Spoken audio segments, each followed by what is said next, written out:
The mission of the Institute of Politics is to provide a powerful supplement to the academic curriculum here at the University of Chicago, which is, of course, exceptional, and to instill in the students a passion for politics and public service. The whole idea of presidential debates we now take for granted, but as Newton Minow will point out in our conversation, that is hardly the case, or a fairly recent development in the history of American political life. Years after the '76 election, we had lunch with President Ford, and I said, "Do you feel that the debates hurt you in the election?"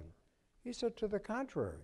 He said, "I was 30 points behind when the debates started, and when the election happened, I only lost it by 1 percentage point." Candidates do not want to be mean to the opponent. They would rather have the press ask them a nasty question.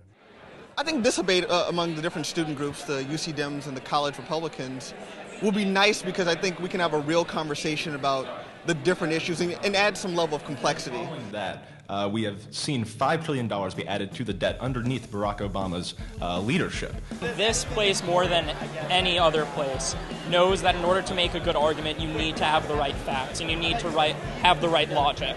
And so being informed on all the issues was an essential part of preparing for this debate. To the fiscal cliff, we have to have a balanced approach of cutting spending and increasing revenue. Much of the campaign, and indeed the last 4 years, have involved really deep philosophical and policy discussions about the role of government in the lives of everyday Americans. So I always hear about these sort of, this plan is, this person supports this plan and this person supports this plan. So it's nice to sit down and sort of have like counter arguments and hear what the plans are actually about. Healthcare is a basic human right.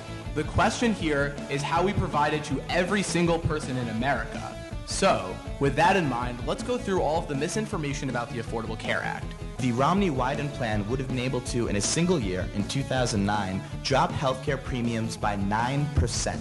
Mitt Romney's record of job destruction in Massachusetts versus President Obama's immense recovery of the employment rate in creating jobs and boosting the economy when he took office. All right, well, I would like to say that I think that all of those were very lofty and good ambitions, that Americans should have the right to life. This isn't an election splitting apart a reasonable man and an unreasonable man. Instead, we have two people with two plans that differ on their governing philosophy.